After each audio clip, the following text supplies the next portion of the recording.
Hello guys, welcome back to our channel. In today's video, I'm going to show you how to fix Windows activation error. You can try the following step. So you need to first check your internet connection.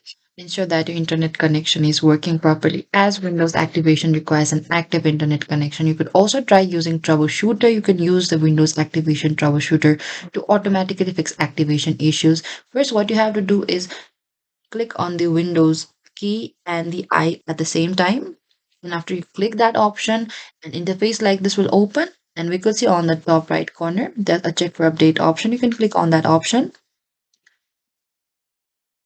And after clicking that, you can also fix some issues. And after that, what you have to do is click on the download and install option available right over here. So you can also turn on the option that says get the latest updates as soon as they're available.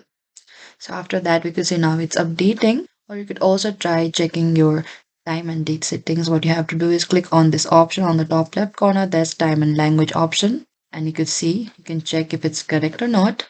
Make sure your Windows is up to date. And this is it, guys. Thank you for watching this video. I hope I could help you on how to fix Windows activation error. Do not forget to like, subscribe, and hit the bell notification icon for more upcoming uploads.